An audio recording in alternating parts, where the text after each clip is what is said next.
اس بارگاہ میں لے چلتا ہوں جس مصطفیٰ کریم نے نفس سے بچنے کے لیے اپنے صحابہ کی تربیت کیسے کی تھی۔ یقیناً وہ ماحول کو ہم دیکھتے ہیں، روح تڑپ جاتی ہے۔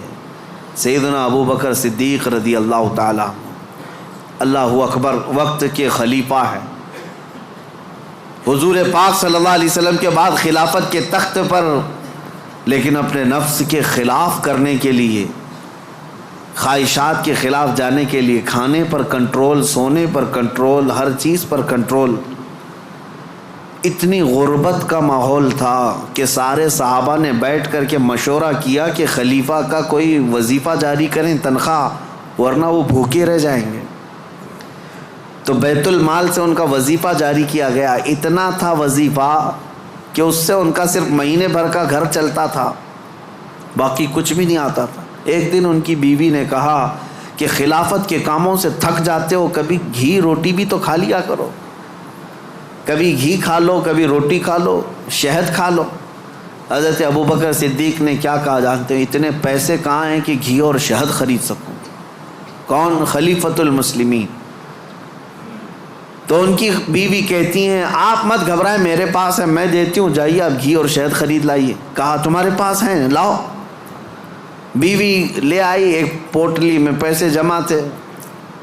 کہا یہ لیجیے، آپ بازار جائیے، گھی اور شہد خرید لائیے۔ حضرت ابو بکر صدیق نے پوچھا اتنے پیسے تیرے پاس کہاں سے آئے؟ تو ان کی اہلیہ نے کہا جو ماہانہ وظیفہ آپ کا آتا ہے، تنخواہ آتی ہے، مہینہ بھر کا خرچہ چلاتی ہوں، تھوڑا تھوڑا بچا کر کے رکھتی ہوں کہ برے وقت میں کام آ جائے۔ حضرت ابو بکر صدیق نے پوری پوٹلی اٹھائی اور لے جا کر کے بیت المال میں جمع کیا اور کہا یہ میری ضرورت سے زیادہ آتا ہے، اسی لیے میرے گھر میں بچ جا رہا ہے، آج سے میرا وظیفہ کم کر دو۔ خواہشات کے خلاف کھڑے ہونے والوں میں پوری دنیا میں اگر کوئی مثال ہے تو صرف رسول اللہ کے صحابہ کی مثال ہے، صرف رسول اللہ کے صحابہ۔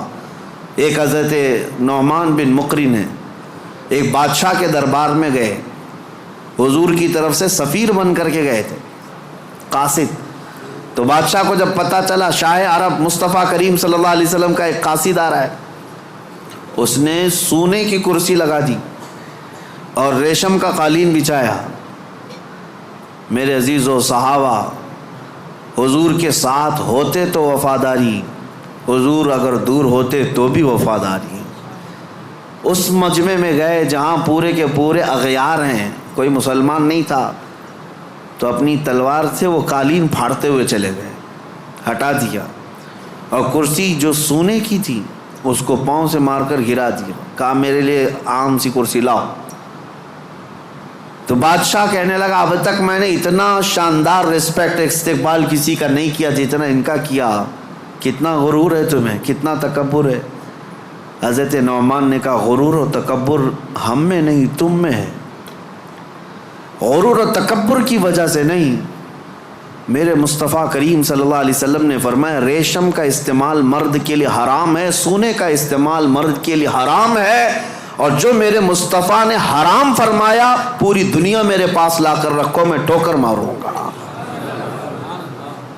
یہ ہے خواہشات کے خلاف کھڑا ہونا، ورنہ ہوتا کیا ہے، دنیا نہیں دیکھ رہی، ہمارا ماحول نہیں ہے، چلو کمپرومائز کر لو، آج یہاں مل رہا ہے۔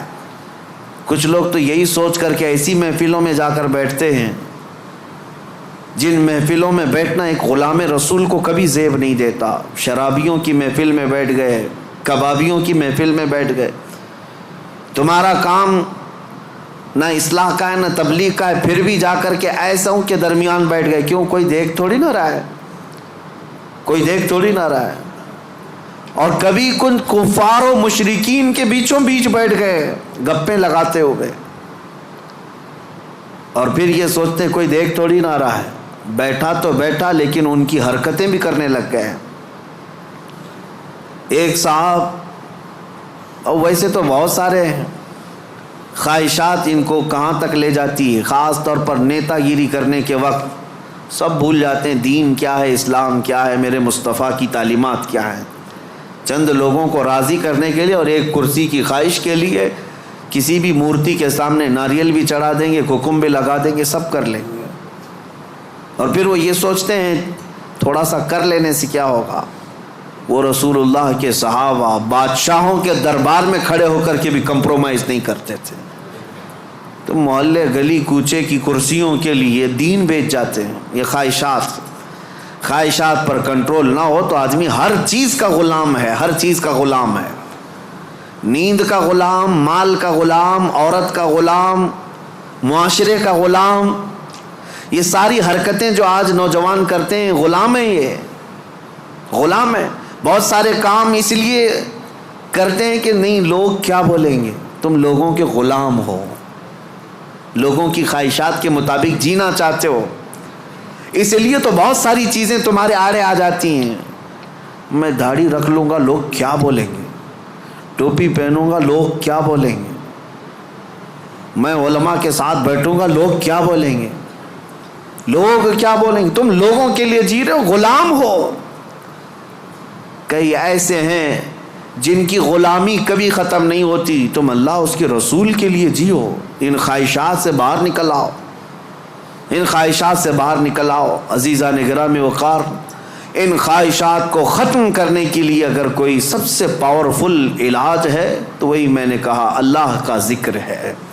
اللہ کا ذکر. قرآن کہتا الا بذکر اللہ تطمئن القلوب. آگاہ ہو جاؤ، اللہ کے ذکر سے دلوں کو سکون ملتا ہے. یہ میرا رب قرآن میں فرماتا ہے، اللہ کے ذکر سے دلوں کو سکون ملتا ہے. عزیزان گرامی وقار، زیادہ دنوں تک اپنے دل کو آوارہ مت رکھو، اپنے جسم کو آوارہ مت رکھو. مسجدوں میں آ جایا کرو. جمعہ میں بھی اس وقت تم پہنچتے ہو جب رکعت باندھ رہے ہوتے امام، تھوڑی دیر پہلے آ جایا کرو مسجدوں میں. خطبہ عربی میں سنتے ہیں تو دل پر وہ بات لگتی جاتی ہے، اگرچہ تمہیں سمجھ میں نہیں آتی لیکن میل دھلتا جاتا ہے. جمعہ میں بھی تاخیر سے آتے ہو اور پھر سلام پھیرنے کے بعد بھاگ جاتے ہو. تھوڑی دیر کھڑے ہو جاؤ، میرے مصطفیٰ کی بارگاہ میں سلام تو پیش کر دو. جب کھڑے ہو جاؤ گے سلام کے لیے، یقیناً رسول اللہ تمہیں تمہارے باپ کے نام سے پہچانتے ہیں. تمہاری طرف سے سلام آ رہا ہے تو کیا میرے مصطفیٰ جواب نہیں دیں گے؟ ادھر سے اگر جواب آیا تمہارے سلام کا تو یقیناً تمہارے دل کی صفائی ہے اس میں. ان محفلوں سے کب تک تم بھاگتے رہو گے؟ مسجدوں میں کبھی وقت سے پہلے آ جاؤ. حضور پاک صلی اللہ علیہ وسلم نے ایک چیز بیان فرمائی، وہ میں آپ کے سامنے رکھتا ہوں. منافق اور مومن کی پہچاننے کا طریقہ کیا ہے؟ حضور فرماتے ہیں منافق مسجد میں سب سے لیٹ آتا ہے اور سب سے جلدی بھاگتا ہے. مسجد میں سب سے تاخیر سے آتا ہے اور سب سے جلدی بھاگ جاتا ہے. اسی لیے مجھے ڈر لگتا ہے. آپ کو بھی خوف ہونا چاہیے کہ منافقوں کی فہرست میں ہمارا نام نہ آ جائے. دیکھتے رہتے ہیں ابھی ٹائم ہے، لاسٹ مومنٹ پر پہنچیں گے اور پھر ادھر ختم ہوتے ہی بہت سب سے پہلے بھاگیں گے. حدیث پاک میں ہے منافق کی علامت ہے. اور پھر دوسری علامت منافق کی کیا ہے؟ حضور فرماتے ہیں بازار میں بہت جلدی جاتا ہے اور بہت دیر کے بعد بازار سے نکلتا ہے. کافی دیر تک شاپنگ مال میں وقت گزارے گا، اس کا دل لگتا ہے وہاں پر، مارکیٹ میں شاپنگ مال میں گھومتا رہے گا. بہت جلدی مارکیٹ میں جائے گا اور بہت دیر سے نکلے گا. میرے عزیزو، یہ منافق کی پہچان اور دل کالا ہونے کی علامت. اور مومن کی پہچان میرے آقا فرماتے ہیں مسجد میں جلدی آتا ہے اور دیر سے جاتا ہے. بازار میں صرف اپنے کام کے حد تک جاتا ہے اور فوراً وہاں سے بھاگ جاتا ہے. مومن کی پہچان ہے. اس لیے میری یہ نصیحت ہے نوجوانوں کو کہ یہ ذکر کی مجلس قائم کرو. زیادہ دیر تک اپنے دل کو آزاد مت چھوڑو، زیادہ دیر تک دل کو آزاد مت چھوڑو، ورنہ یہ خواہشات تمہیں بہت دور تک لے جائیں گی. دل بوجھل ہو جائے گا، دل سخت ہو جائے گا، دل کالا ہو جائے گا. دیکھنا زمانہ ہو گیا آنکھیں روتی نہیں آج اللہ کی یاد میں. رب تبارک و تعالیٰ کی یاد میں روتے ہو کبھی؟ دل سخت ہو گیا ہے. حضور پاک صلی اللہ علیہ وسلم کی جدائی اور ان کی دوری کبھی تمہیں رلاتی ہے؟ موت آنے والی ہے، کیا وہ قبر کی سختیاں اور اس کی تنہائیاں تمہیں کبھی رلاتی ہیں؟ سوچ کے روتے ہو کہ کیا ہوگا میری قبر میں جب مجھے ٹائٹ باندھ کر کے لوگ چھوڑ کر چلے جائیں گے؟ کیا ہوگا میرے ساتھ جب اوپر نظریں اٹھاؤں گا تو تختیاں بند نظر آئیں گی؟ گھٹن محسوس ہوگی قبر میں، کیا ہوگا؟ اس یاد سے کبھی آنکھیں روتی ہیں؟